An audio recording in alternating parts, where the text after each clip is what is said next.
In trouble. What have we got? Shall we roll? Oh, you're rolling. Oh, yeah. Hello there, I'm Richard Osman, author of the Thursday Murder Club books. Forgive me for 1 second. My lovely publishers are going to ask me some questions that you've sent in, but at the same time, you might have noticed I'm being distracted by some beautiful kittens from Eccentric Kittens in Brooklyn. All of these kittens are available for adoption. I know you're not listening to me at any point because you're just looking at the kittens, but let's answer the questions, play with some kittens, and see how we go. Hey, Trouble.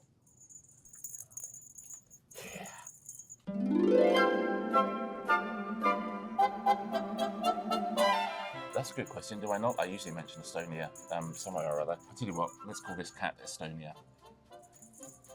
Hey, Estonia. Estonia.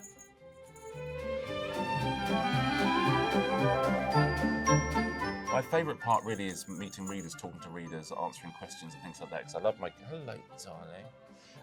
I love my characters, like I love these cats, and to be able to talk to people about the characters that's my greatest joy. Finding out who people's finding out who people's favourites are and what have you.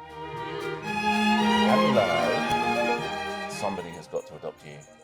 In the very first Thursday Murder Club, you're supposed to maybe suspect Joyce, because at that point you don't know that these characters are going to go on to lots of other episodes. So a bit of me was trying to make people think that maybe Joyce was the murderer. Now, of course, Joyce would never murder anybody. But no, the core four, I think, I'm not sure it's an exclusive. I'm going to say none of the Thursday Murder Club is ever going to murder anybody. Now I have a tabby. My two cats at home, Lisa and Lottie, are both tabbies. And look at this little beauty. She's up for adoption. Eccentric kittens. You're not eccentric, darling, are you? All kittens are eccentric. I've got loads of thoughts as to where to take them. At the moment, those thoughts are slightly out of my head because of all of these kittens. But I love those characters so much. And like Friends, when you've got four... Hello, you two. These two seem to get along. Maybe you could adopt both of them at the same time. That would be cute. Keep them together. Always thinking of new places to take them, new ways their friendships can develop. And I try and make on... Hello, darling. In every book, I try and sort of put each of them through a different challenge. Yeah. I might take one of these back on the plane with me. Is that all right? Can someone talk to your people? I tend not to have specific people in mind when I write characters. They tend to be sort of an amalgam of lots of people I meet. And, I'm interested in people. I like meeting people. And so if I've ever met you, even in a signing to you or something, you might have said something which added to one of my characters. But yeah, I tend not to... Hello, you two. Oh, darling. This cat is called Reverse. What do we think about that for a name? I certainly think if I put a cat in the next book, then I've got a few little examples here. How can you resist? How can you resist? Are we still talking about books? Come on, guys. Yeah, Trouble. Now we've got a lot of cats. We are officially in a cat emergency. Well, this one here is Joyce, of course, because of how beautifully behaved she is. Ron is the one who's currently in the corner scratching to try and get out and explore the rest of the building. Here comes Elizabeth. Hey, darling. And look at Ibrahim with his cute little collar there and his cute little booties. Oh, these cats are so cute. Dialogue, how do I go about that? It's the most important thing for me in a way. Whenever I have a new character, I find out about them by making that character have a conversation with one of the others. And sooner or later they say something and I think, well, that's interesting, you're an interesting human being. And yeah, one of the key things is if I look through any chapter or any scene and one of the lines could have been said by 2 or 3 of the different characters, I make sure I change it. I make sure everyone's voice is distinctive. And I make sure every time someone walks through the door that they are a distinctive human being and they have distinctive things to say. I'm a younger sibling, and I believe that younger siblings, because they're ignored the whole time, spend the whole time listening.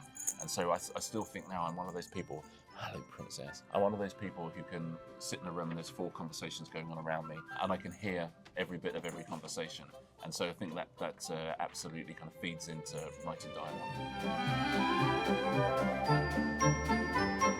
I think that when people start writing books, the question is always, how do you plot? How can I put a plot together? And actually, in a way, it's the least important thing. Character is the most important thing. Why you care about what's happening is more important than what's actually happening. And so anyone who's sitting at home worrying about plot, just look out the window. There's a million plots out there. Your next door neighbour, just look at what they do every day. Listen, don't stalk your next door neighbour. I'm not saying that. But there's so many different stories out there in the world. But the key is, why do I care? That's the key.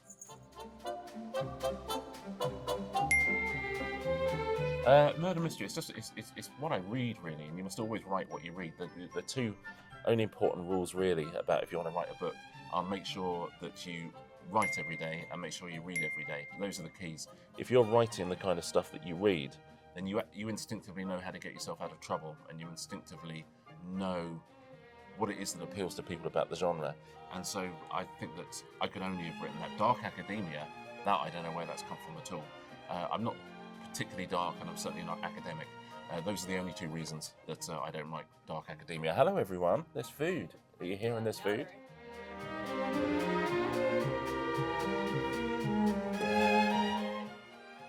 4 people in their 80s start drinking at 11:30 in the morning until someone comes in with a gun. That feels about right, doesn't it, darling? As with all cats, he's actually eating the packaging rather than just the food. Is that nice, Roundabout? You have to wonder what he did, Roundabout, at Eccentric Kittens to get the name Roundabout. Something troublesome, I suspect. I always want to call all cats Trouble as soon as I see them. Like in We Solve Murders, the cat's called Trouble because I call all cats Trouble. Because you all are trouble, aren't you?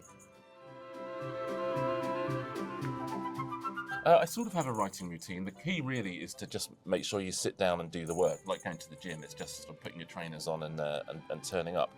So yeah, I try and write 1,000 words a day as and when I can, sometimes up to 1,500. And I try and write a chapter a day as well, just so I've got, a beginning, a middle and an end. I'm quite goal-oriented in that regard. This is a really difficult interview. If you can write 500 words a day, do that. If you can write 200 words a day, do that. It's amazing how quickly these things mount up. And before you know it, you've got yourself a novel. And you got yourself a room full of cats. Yeah. Anyway, we were talking about books. Yeah. Is that right?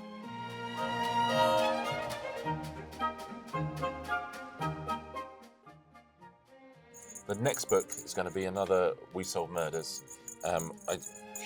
Isn't it? That's terrific news, isn't it? I agree with you. So I'm trying to do. I'll do one Thursday Murder Club, then a We Solve Murders, then a Thursday Murder Club, and they can sort of piggyback each other, can't they? So yeah, I'm sort of, I've just started doing We Solve Murders now. I should be a little bit further on than I am, but that's okay. I'm distracted. I'm distracted, aren't I? Whoa. Hey, Ginge.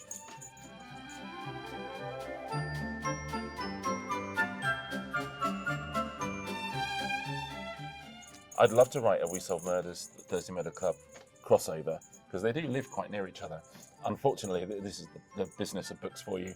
The film rights belong to different people, so I'd be sued by everybody if there was a crossover. Anyone who's read We Solve Murders, there's a little scene there where if you're a particular fan of Thursday Murder Club, you might spot somebody that you recognise. But I'm not allowed to officially say that. I mean, literally, this is quite an expensive backdrop. Okay? You're just going to cat ruin it, are you, with your claws?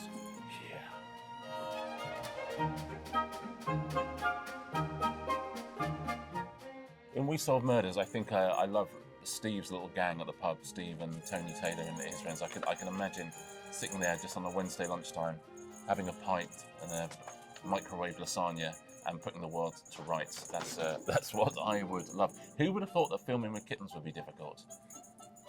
Who would have thought that, Princess, eh? Who would have thought? They're so beautiful, all of them. They're so beautiful. You're beautiful, aren't you? I hope we're going to get like a lovely close-up shot that we can cut into some of these things, because you have to see these cats super up close. They are so utterly adorable. Even you.